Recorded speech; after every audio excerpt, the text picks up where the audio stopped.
Assalamualaikum warahmatullahi wabarakatuh.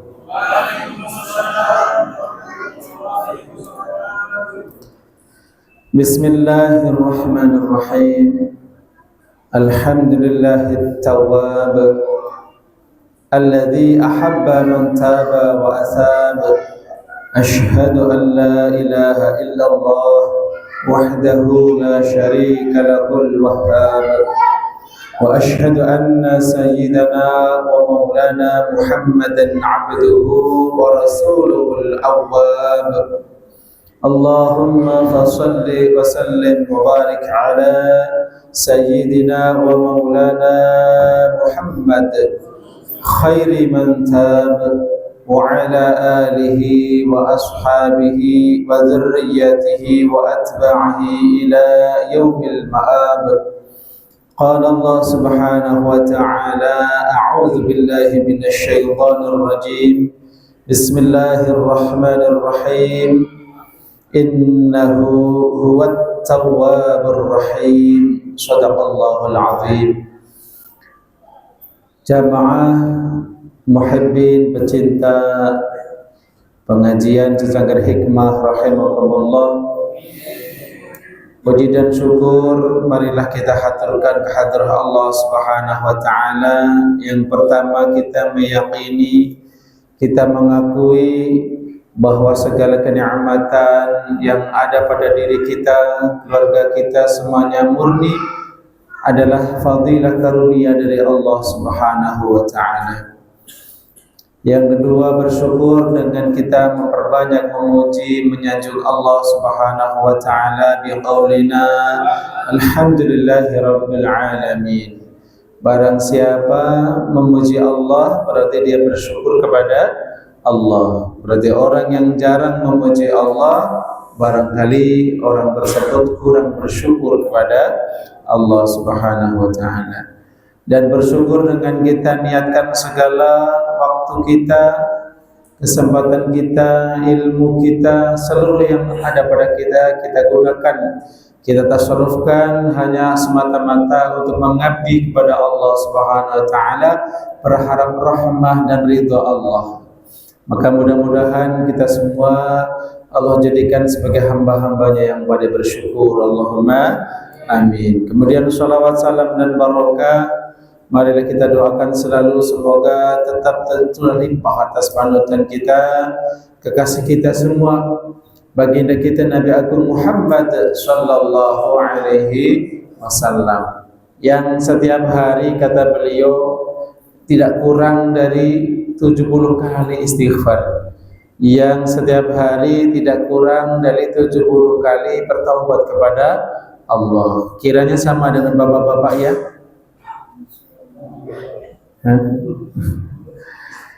Itulah baginda kita yang maksum, yang enggak punya dosa, selalu istighfar, mohon ampun dan bertaubat kepada Allah Subhanahu wa taala. Langsung saja satset. Cukup jadinya belum pada ngopi, enggak enak. Ya. At-Tawwab, Asmaul Husna yang keberapa? 80. At-Tawwab. Taba yatubu. Man taba fahuwa taib. Taba artinya bertobat. Kalau dinisbahkan kepada manusia itu lafaznya cuman taba yatubu taib, bertobat, dan orang yang bertobat namanya taib, gitu ya. Nah, dari sisi bahasa. Kalau orang tersebut sering sekali atau sepanjang waktu atau sebanyak-banyaknya waktu dia pergunakan untuk selalu mohon ampun kepada Allah dan bertaubat, maka hamba Allah ini disebut at-tawwab atau tawwab kalau dinisbahkan kepada hamba Allah atau manusia. Jadi manusia yang gemar bertaubat dalam bahasa Arabnya namanya tawwab. Jamaknya tawwabun, ya. Bolehlah kita sering berdoa Allahumma ja'alni minat tawwabin. Ya Allah, jadikanlah kami sebagai orang-orang yang gemar bertaubat. Bukan taib saja. Kalau taib saja bertobat sudah luar biasa. Ini at-tawwab. Kalau dinisbahkan kepada Allah tentu artinya beda. Jadi di dalam bahasa Arab itu ada yang bisa dipakai untuk manusia, dipakai juga oleh Allah Subhanahu wa ta'ala. Contohnya tawwab ini. Tawwab manusia yang gemar bertaubat, at-tawwab Allah yang maha penerima taubat. Udah paham Pak? Kalau udah paham gimana lagi Pak? Udah selesai aja kali ya. Baiklah. At-tawwab termasuk asmaul husna. Allah Subhanahu wa ta'ala berfirman, innahu huwat tawwabur rahim. Kisah tentang Sayyidina Adam alaihissalam, fatalaqqa ila akhir ayat sampai innahu huwat tawwabur rahim. Sesungguhnya dia Allah, dialah zat yang maha penerima taubat lagi maha penyayang. Jadi termasuk asmaul husna, ya.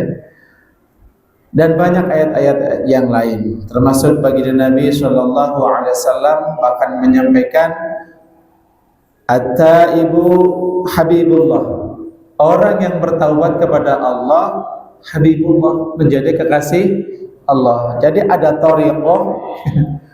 Thariqah maksudnya cara mendekatkan diri kepada Allah dengan bertaubat. Jadi kalau kita banyak zikirnya ya, nah ini ada orang yang bisa masuk surga tapi dengan jalan taubat. Taubat dari apa? Dari segala dosa, ya. Jadi kita dengar, barang siapa yang akhir kalamnya la ilaha illallah dakhalal jannah, masuk surga. Lalu siapa definisi at-tawwab atau siapakah at-tawwab tersebut? At-tawwab huwa alladhi yassara li'ibadihi asbab at-tawbah wa waffaqahum litahsiliha wa qabila taubatahum wa jazahum wa athna 'alaihim wa dzalika marratan ba'da marratin. Ngerti enggak?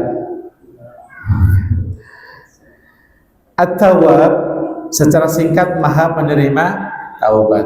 Tentu Allah Subhanahu wa ta'ala kalau maha penerima taubat, Allah mempunyai karakter yang identik dengan bagaimana Allah menerima taubat itu.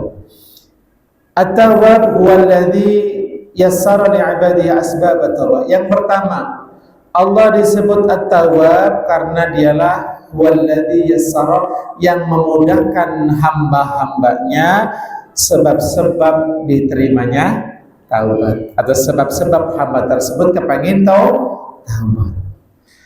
Jadi yang pertama makna at-tawwab adalah Allah zat yang memudahkan hambanya sebab-sebab taubat.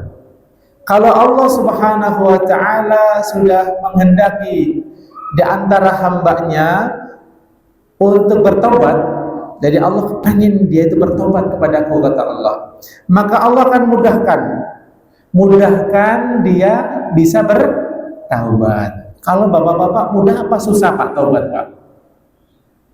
Susah. Ini benar yang mana nih?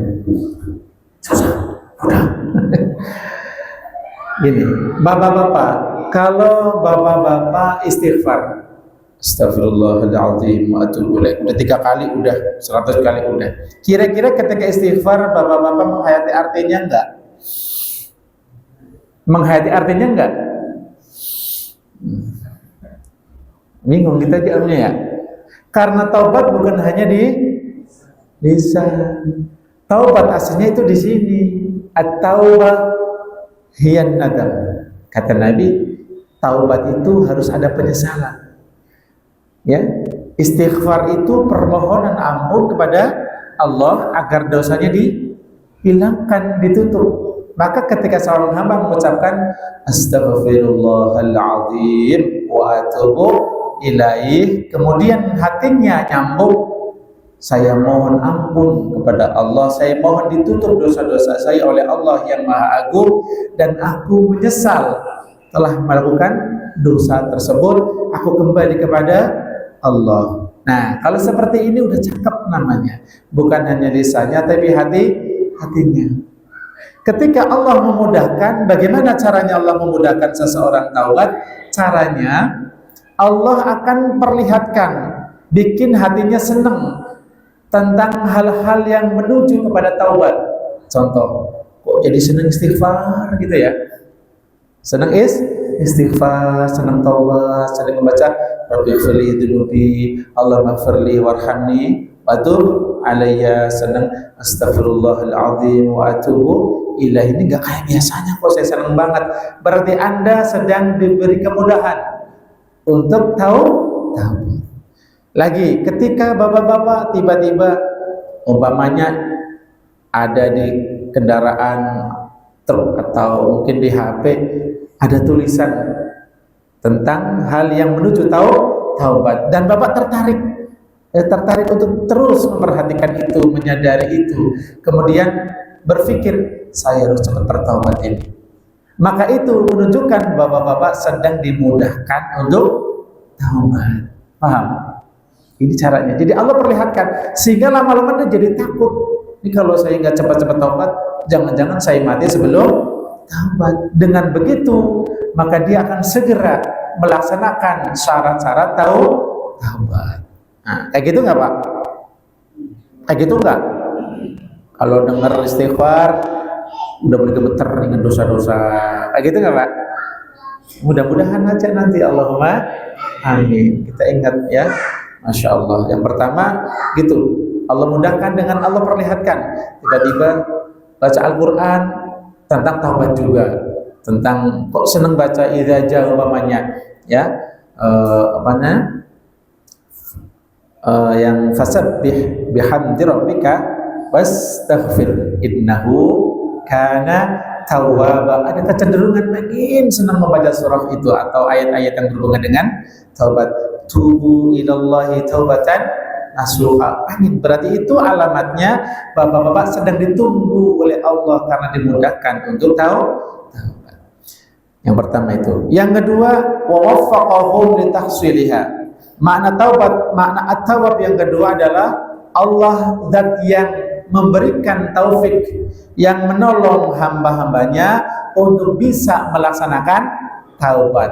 Kalau tadi memudahkan, diperlihatkan bahwa dia dimudahkan memahami keadaan dirinya yang penuh dengan dosa sehingga terpanggil untuk taubat. Setelah terpanggil, setelah takut kepada Allah, mulai dia melaksanakan taubat, dimudahkan oleh Allah Subhanahu wa taala. Ya, maka ketika bapak-bapak, oh gampang sekali kita nangis ketika kita ingat dosa, hati kita gemetar, berjanji tidak akan mengulangi, maka itu ciri-ciri hati orang yang ditolong taubat oleh Allah Subhanahu wa taala. Jadi taubat bukan hanya lisan, apalagi hanya ngomong taubat. Ya itu bukan taubat namanya. Ya, istighfar itu bukan istighfar namanya, karena itu ada di dalam hati kita, ya. Itu yang kedua. Setelah hamba Allah dimudahkan untuk taubat, ditolong untuk bisa taubat, tiba-tiba tengah malam pengen bangun, pengen sholat, pengen berdoa, mohon ampun kepada Allah dan bertaubat, maka waqabila taubatahum. Yang ketiga, makna taubat adalah Allah menerima taubat mereka, taubat orang-orang yang bertaubat kepada Allah. Karena Allah memang makna at-tawwab, zat yang maha penerima taubat. Jadi kalau bapak-bapak taubat kepada Allah, pasti diterima, pasti. Gak perlu syarat SKCK macam ijazah, enggak. Bener-bener harus ada penyesalan di hati atau di ucapan? Di hati. Kedua, harus ada semangat kuat, bulat untuk meninggalkan dosa tersebut. Yang ketiga, harus ada janji di hati yang kuat untuk tidak mengulangi. Itu di hati semua Pak, bukan di mulut. Nah itu baru namanya orang tersebut diterima taubatnya. Ini Allah Subhanahu wa taala at-tawwab. Yang keempat, makna at-tawwab adalah wajazahum. Allah membalas orang-orang yang taubat. Allah memberikan pahala kepada orang-orang yang taubat. Keren nggak? Kerennya begini. Ketika seseorang umpamanya melakukan dosa satu, kemudian dia bertaubat kepada Allah, maka dia diganjar karena dia telah taubat. Jadi taubat itu termasuk amal ibadah, jadi pasti diberi pahala. Dan lagi catatan keburukan tersebut yang sudah ditaubati itu akan diganti oleh Allah menjadi kebaikan. Jadi raportnya umpamanya kalau nilainya 1, karena udah taubat nilai jadi 10. Beda nggak akhirnya? Beda. Itu Allah. Orang melakukan kejahatan 100, dia taubat benar-benar taubatan nasuha, maka kejahatan tersebut Allah ganti menjadi kebaikan. Paham, Pak? Berarti enak ya. Kalau maksiatnya banyak terus taubat, pahala jadi ya beda. Beda orang yang melakukan maksiat dengan orang yang selalu taat. Maksudnya Allah ini akan menggantikan keburukannya menjadi kebaikan. Jadi Allah akan membalas itu. Yang terakhir makna tawab, wa asna alaihim. Allah menyanjung, mencintai ya orang yang bertaubat. Ya, innallaha yuhibbut tawwabina wa yuhibbul mutatahhirin. Sesungguhnya Allah mencintai orang-orang yang gemar taubat, kembali kepada Allah, dan mencintai orang-orang yang bersuci, mensucikan dirinya. Namanya mencintai berarti orang tersebut dicintai oleh Allah dan disanjung oleh Allah Subhanahu wa taala. Maka ketika kita punya teman, umpamanya teman kita biasa minuman keras, suatu saat dia taubat ke masjid, jangan dibully. Tumben lo. Karena Allah saja udah mencintai dia, Pak. Dia dosanya bertahun-tahun, dia taubat, belum masuk masjid, kepleset, mati, kasih Allah itu, Pak. Mau kayak gitu, Pak? Ya jangan nunggu dosa dulu ya. Maksudnya setiap waktu kita perlu tahu banget, karena kita tidak tahu dosa kita yang mana yang diampuni oleh Allah atau tidak. Jadi saya pengen ngasih lowongan kerjaan ini sebenarnya buat bapak-bapak ya. Tak kasih lowongan kerjaan, semuanya bisa dan gede gajinya, Pak. Cobalah cari kerjaan yang sangat menguntungkan dan ini bisa dilakukan setiap waktu. Apa itu? Mohon ampun sama Allah dan taubat kepada Allah. Kalau bapak-bapak tadi siang kira-kira bikin dosa nggak, Pak? Ngaku ya, aku sama Allah ya. Pagi bikin dosa, malam kita taubat. Malam ini bikin kesalahan, bikin dosa, nanti sebelum tidur kita taubat. Besok pagi kita juga taubat kesalahan di hari itu. Seminggu, umpamanya milih malam Jumat, ya nggak usah nunggu Kliwon. Malam Jumat kita taubat dari seminggu. Ya, tanggal 1 kita taubat dari 1 bulan yang lalu. 1 tahun kita taubat kelakuan kita 1 tahun yang telah lalu. Itu kerjaan kita. Karena apa? Karena kerjaan ini yang akan menyelamatkan kita, Pak. Karena taubat itu menjadi pondasi utama. Kalau orang tidak pernah bertaubat, tidak mau bertaubat kepada Allah, maka bangunan di atasnya tidak akan kuat. Islamnya tidak kuat, Pak. Dia harus benar-benar mengaku dosa. Nabi Adam saja diuji oleh Allah, dikasih kenikmatan apa? Rabbana zalamna anfusana wa illam taghfir lana wa tarhamna lanakunanna minal khasirin. Kenapa disebut kenikmatan? Karena mengaku dan merasa berdosa itu sebuah nikmat agung dari Allah. Paham? Udah pada ngantuk semuanya. Masya Allah, kopinya udah adem kayaknya. Nah, oke. Jadi itulah makna at-tawwab. Baik, mungkin ini saja dulu yang disampaikan biar sama-sama ikhlas, sama-sama enak. Ini baru ta'rif, pengertian tentang at-tawwab, zat yang maha penerima taubat. Fa insyaallah pada pertemuan yang akan datang kita sampaikan bagaimana kita berakhlak dengan akhlak Asmaul Husna at-Tawwab ini. Kemudian bagaimana caranya taubat biar gampang, biar gak susah. Ini kita mau taubat kok susah amat ya. Kita mau menyesali perbuatan kita kok seolah-olah kita gak pernah dosa ya. bagaimana caranya biar doa diterima oleh Allah. Insya Allah kita akan sampaikan pada pertemuan yang akan datang. Demikian yang bisa Al-Faqir sampaikan, mudah-mudahan bermanfaat dan menjadikan kita semakin memahami kelemahan diri kita dan banyaknya dosa kita. Amin ya rabbal alamin. Hadani Allah wa iyyakum ajma'in. Wallahul muwaffiq ila aqwamit thariq. Wassalamu alaikum warahmatullahi wabarakatuh.